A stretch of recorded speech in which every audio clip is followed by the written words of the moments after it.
Morning news కి స్వాగతం. పత్రికల్లోని ముఖ్యాంశాలు చూద్దాం.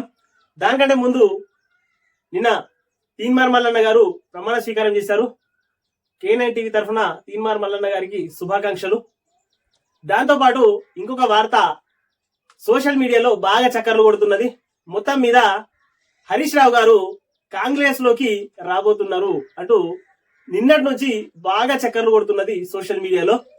ఆయనతో పాటు ఇంకో 20 మంది వస్తారంటూ కూడా దాంట్లోనే మెన్షన్ చేసి నిన్న ఆ న్యూస్ బాగా అన్ని సోషల్ మీడియాలో బాగానే కవర్ చేసినాయి.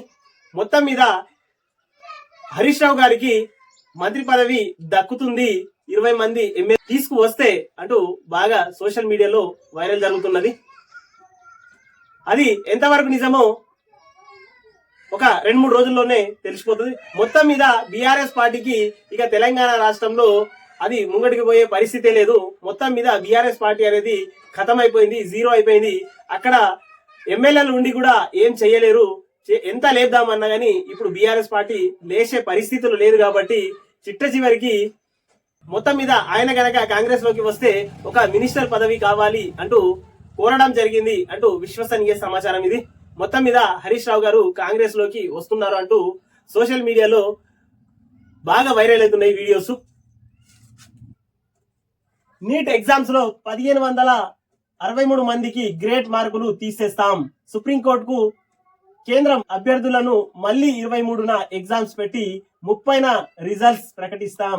కమిటీ సూచన మేరకే నిర్ణయం తీసుకున్నామని వివరణ. పేపర్ లీక్ కాలేదని కేంద్రం ప్రకటన అంటూ 9వ పేజీలో వార్త. మొత్తం మీద 1563 మందికి గ్రేట్ మార్కులు తీసేస్తాం అంటూ వార్త చేసింది ఇక్కడ నీట్ ఎగ్జామ్స్ లో.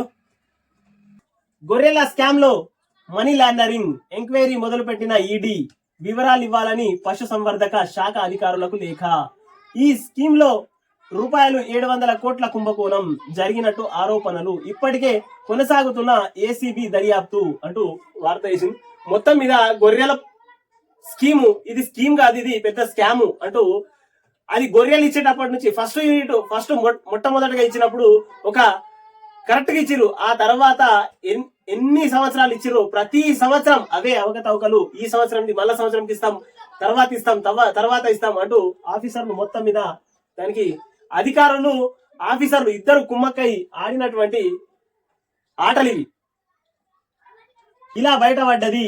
పశు సంవర్ధక శాఖలో అసిస్టెంట్ డైరెక్టర్ గా పనిచేస్తున్న రవికుమార్, ఆదిత్య, కేశవ్ సాయి రంగారెడ్డి జిల్లాకు చెందిన మరో 2 అధికారులు, కాంట్రాక్టర్లు, దళారులు పోయినేడాది ఆగస్టులో ఏపీలోని 18 మంది వద్ద 133 యూనిట్ల గొర్రెలను సేకరించారు. అయితే వాళ్ళ ఖాతాలో జమ చేసిన రూపాయలు 2.08 కోట్లను బినామీ ఖాతాలకు దారి మళ్లించారు.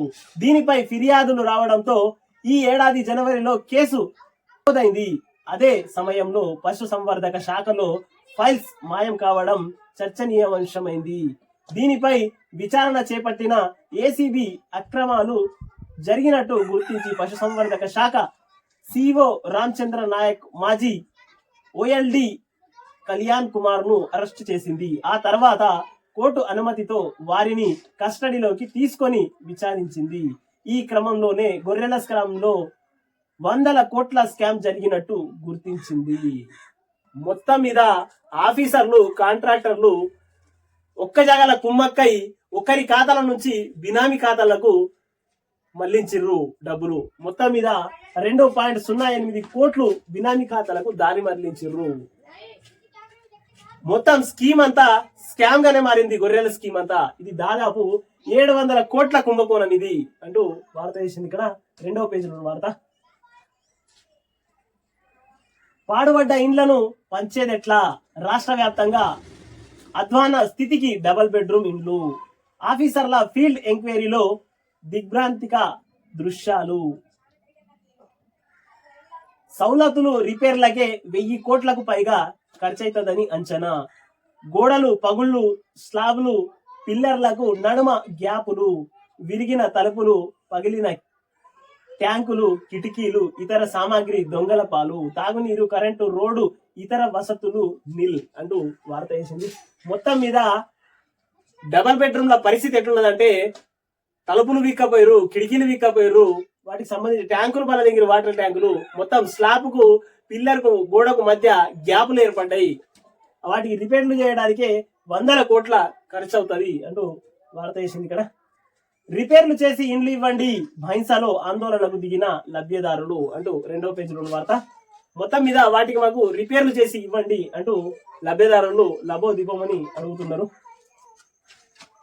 పైపులు కిటికీలు దొంగల పాలు. ఆదిలాబాద్ జిల్లా కేంద్రంలోని కేఆర్కే కాలనీలో నిర్మించిన డబల్ బెడ్రూమ్ ఇండ్ల దుస్థితి ఇది.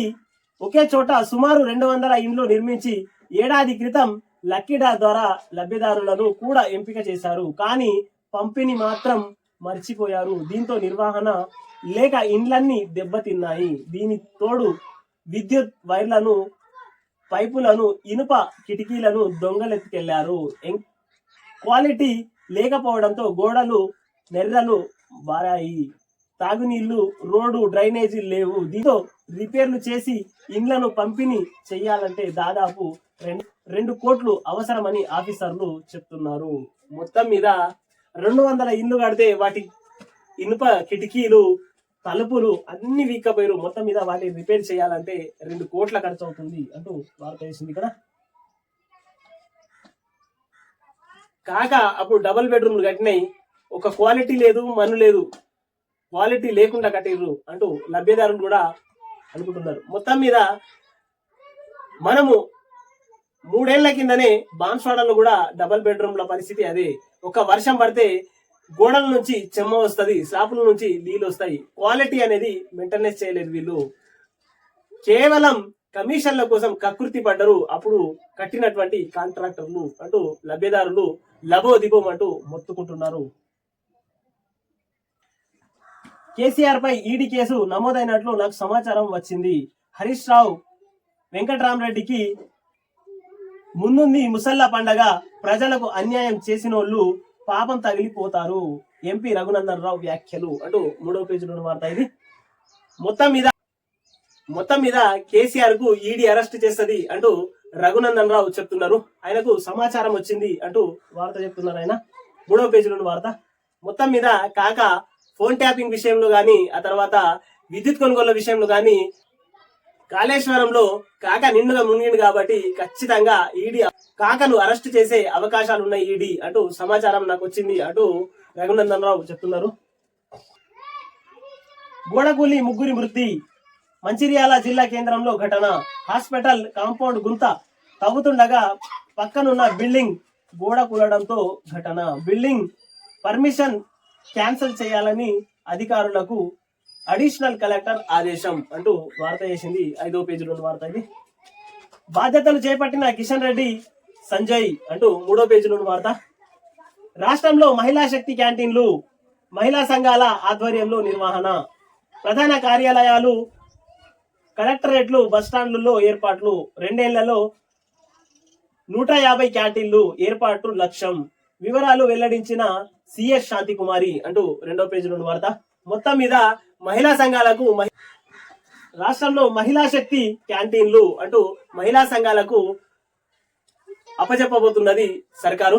మొత్తం మీద ప్రధాన కార్యాలయాల దగ్గర, బస్టాండ్ల దగ్గర, ఆఫీసుల దగ్గర, కలెక్టరేట్ల దగ్గర చేయాలి అంటూ ఒక 150 క్యాంటీన్లను చేస్తాము అంటూ వార్త చేసింది 2వ పేజీలో వార్త ఇది. త్వరలో కాళేశ్వరంపై బహిరంగ విచారణ. Judicial commission chairman justice Ghosh కసరత్తు. ప్రజలిచ్చిన అఫిడవిట్ల పరిశీలనకు చర్యలు. గత సర్కార్లోని కీలక నేతలకు నోటీసులు ఇచ్చే ఛాన్స్. హైడ్రాలజీ టెక్నాలజీ కమిటీలతో జస్టిస్ ఘోష్ మీటింగ్. 2 వారాల్లో రిపోర్ట్ ఇవ్వాలని టెక్నికల్ కమిటీకి ఆదేశం. విజిలెన్స్ రిపోర్టుల కోసం సర్కారుకు లేఖ రాయాలని నిర్ణయం అంటూ వార్త చేసింది ఇక్కడ. మొత్తం మీద కాళేశ్వరం పై బహిరంగ విచారణకు రెడీ అవుతున్నారు. Judicial commission chairman justice Ghosh కసరత్తు అంటూ 4వ పేజీలో వార్త చేసింది. మొత్తం మీద కాళేశ్వరం పై పూర్తి విచారణ జరిపించాలి, బహిరంగంగా జరిపించాలి అంటూ వార్త ఇది. కువైట్ అగ్ని ప్రమాద మృతుల్లో 45 మంది ఇండియన్లు. 9వ పేజీలో వార్త ఇది. ఐస్ క్రీమ్ లో మనిషి వేలు. 9వ పేజీలో వార్త ఇది. ముంబైలో ఓ వ్యక్తి ఐస్ క్రీమ్ తింటుండగా అందులో మనిషి వేలు వచ్చింది. మొదలు దాన్ని గుర్తించక ఏ డ్రై ఫ్రూటో చాక్లెట్ ముక్కోనో అనుకొని గట్టిగా కొరికాడు. అది నలగకపోవడంతో చేతిలోకి తీసుకొని చూడగా మనిషి వేలుగా తెలిసింది.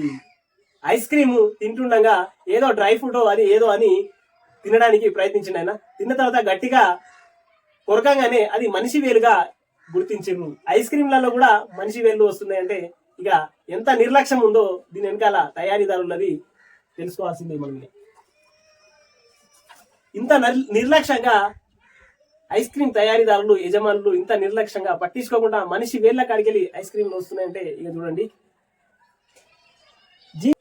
G7 సమిట్ కోసం ఇటలీ వెళ్లిన ప్రధాని అంటూ 9వ పేజీలో వార్త ఇది. అరుణాచలం సీఎం గా పేమా కాండు ప్రమాణం అంటూ వార్త వేసింది 9వ పేజీలో వార్త. సమస్య తెలంగాణ పత్రిక చూద్దాం.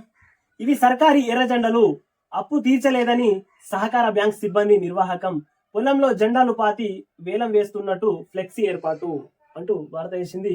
ఇక్కడ సిరుల మగ్గం తుక్కు కింద తూకం అంటూ 7వ పేజీలో వార్త ఇది.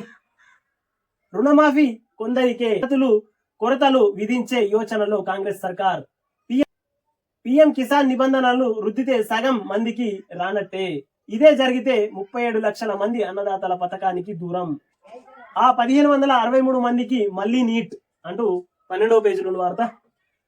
భవిష్యత్తుకు రోడ్ మ్యాప్, త్వరలో బీఆర్ఎస్ విస్తృత స్థాయి సమావేశం, పార్టీ కార్యాచరణపై అధినేత కేసీఆర్ సుదీర్ఘ కసరత్తు,